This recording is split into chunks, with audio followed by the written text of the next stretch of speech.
right, everybody, welcome back to the show. April, as you know, is Sexual Assault Awareness Month, and once again, our good friend, Officer Paul Tapao with the Guam Crime Stoppers program is here, and he continues to bring guests into the studio to enlighten us on the very activities that are going on so that we can cut down on these very, very heinous types of crimes. Paul, who do you have for us tonight? Well, we have our fine ladies from Oasis.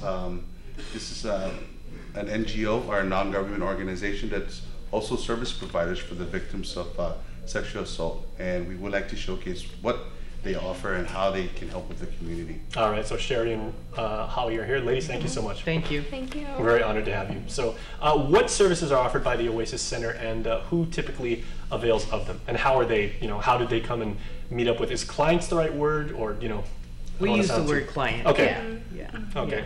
Yeah. In my program, I run the Animu project, which is a transitional home for women of family violence and sexual assault.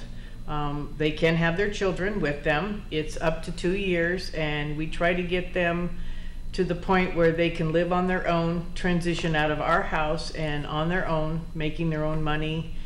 We try to help them with jobs. How many clients have you at this point? 3 right now. Okay, and Holly, what's your relationship? And I know you're a coordinator for the grants specifically. That obviously is a very delicate job. Right. Yeah. Yes. I oversee the various programs, and a lot of our different programs. We do have the domestic violence program, but we also have substance abuse programs, and we have workforce training programs. Our newest grant actually focuses on micro enterprises, which ties in well with the domestic violence. So if victims are looking to increase their earnings or skills, then they can also take advantage of different other programs that we have. So how is it, ladies, dealing with this type of information? Because like we've been talking to Officer Tapao and the various colleagues that he works with, and showing the relationship between GPD and the other agencies and nonprofit organizations. But dealing with this kind of information on a personal level, obviously you've got a job to do, and you're concerned about the care of your clients and everything like that. But how do you approach the job?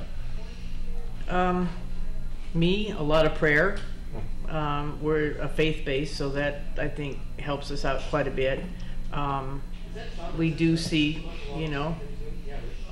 a lot of junk in people's lives, and it is hard. And sometimes we do take it home with us, but we just try to plug along. There's plenty of victims out there that need our help.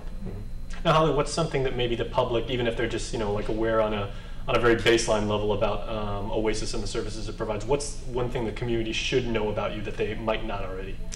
Well, I think it's just the process of coming to us is rather simple, and they can just come to us to see what kind of services they might be eligible for. Excuse me. So I think just knowing that we're out there and we're not just substance abuse because of our new programs that we have, I think that's very powerful.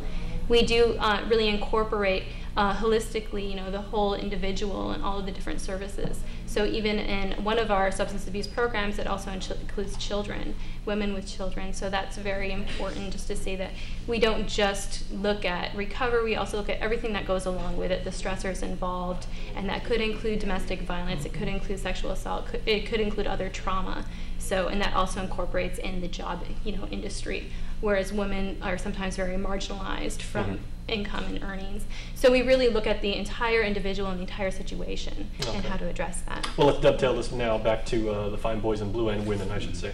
Officer Tapao, at what point does the Guam police, handle, because obviously you guys take a lot of complaints, or you hear about concerned citizens are saying something is going on in my family or with my cousin. At what point do you stop handling this directly and pass the jurisdiction along to these type of organizations? Like what's the point of delineation? Well, in the first initial investigation, it should be first and foremost the care for the victim or the care of the survivor.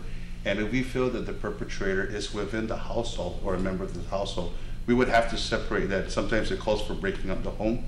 So service providers such as Oasis provides that service outlet where we can turn to within a department. When we displace people from within the family, we give them another place where they can feel safe. They have nurturing, supporting staff that can help them with their ordeal, with the situation that they're going through, and it helps with the healing process. So it's really important that we share and we have that partnership with them. It's a great partnership. Oh, okay, well, Sherry, can we get a phone number where people watching this right now, if they'd like to contact you for more information? Oh, absolutely. Our phone number is 646-4601. All right. Well, thank you so much all for Thank what you you. do for the community, for being here tonight. Thank you. All right. Stay tuned. We are back with more show.